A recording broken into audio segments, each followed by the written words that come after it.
Hi guys, welcome back. Today we are going over some terms that I think new designers should know going into their first job. These are terms that I did learn in my bootcamp, but definitely got the applicable use cases and how they were actually used in design in real life once I actually started my job. So I just wanted to kind of go over some terms that I think are really important, just so when you get out of bootcamp and you actually apply them in the real world, you kind of have a little bit of a heads up on what the hell people are talking about. Because so many times in the beginning, I was like, what does that mean? Okay, with that, let's jump right in. First term is information architecture. I will just read you the definition because I don't want to get it wrong. So information architecture, IA, involves organizing and structuring and labeling content in a way that facilitates user navigation and understanding within a digital product.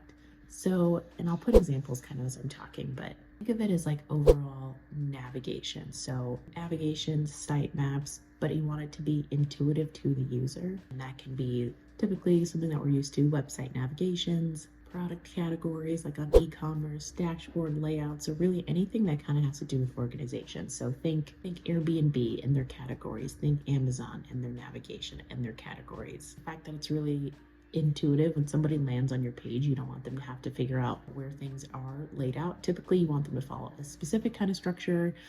So that is a very brief summary. Again, all of my descriptions are going to be on the brief side, just because, again, it's just quick information that'll just help you get started. There's definitely more things that you can go in depth to. I can link in the description box some articles that kind of dive in deep, but this is just, think of this as your spark notes of the definitions. Okay, next term is heuristics, also more of a design term. So these are kind of like your rules of thumb, your design principles, kind of your design standards. Heuristics are usually kind of the starting point of your design. So if you kind of have that base layer solved for, you're already kind of a step ahead. You know your work is going to be intuitive. You know, hopefully, whatever you're designing on top of it isn't going to take away from those heuristics. If you don't have those, that can just lead to some clunkiness.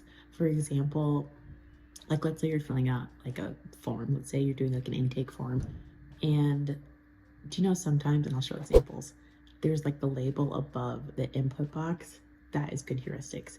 If the label is actually inside the box, let's say you start typing and then you come back later, or you clear it out, you don't remember exactly what the category was. So I will explain that on the screen. Hopefully that makes sense. But that is just an example of heuristics. So like matching as much as you can between the real world and the digital world. So that can be terms, that can be icons, just anything that could kind of help the user make that correlation as they're going through the product.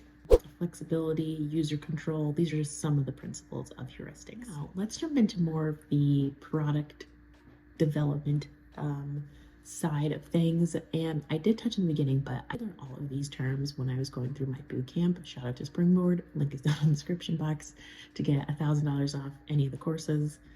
I'll put the code on screen, but I did learn all of these terms there.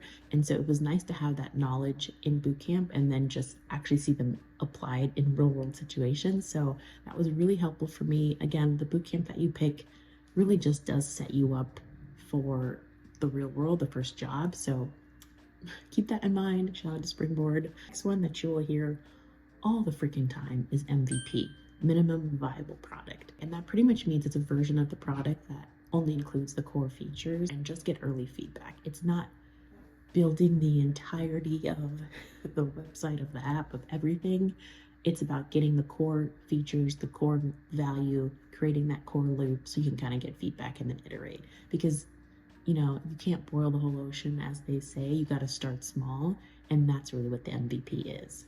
Yeah, just allows for quick market validation. Okay, so next one is Scrum, which is its whole universe. Agile and Scrum, it's a whole universe.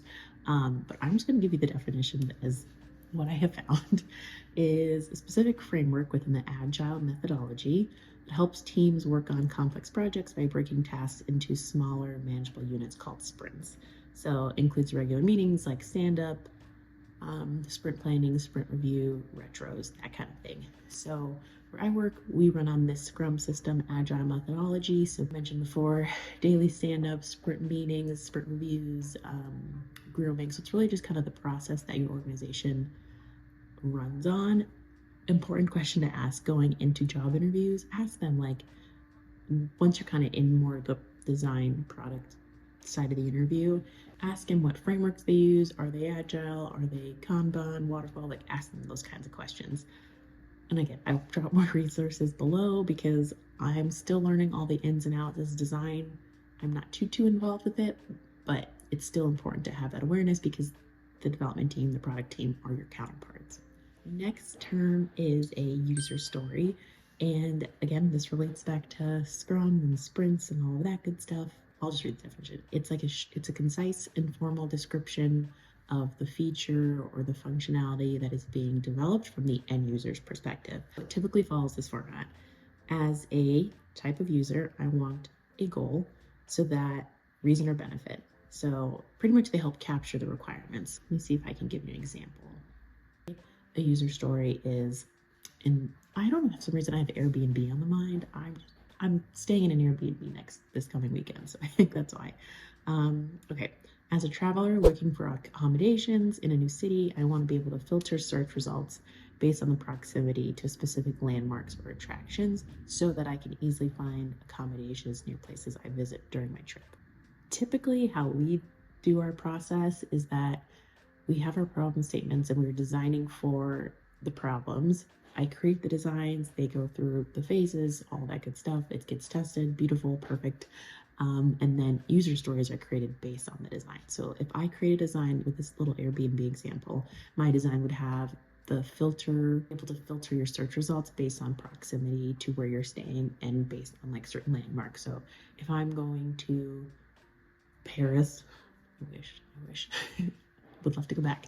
I'm filtering for Airbnbs near the Louvre, let's say, and I would be designing that in my wireframes in Figma, and then my product manager would be creating user stories based on the design. That makes sense. I will try to put some more examples down here for you guys.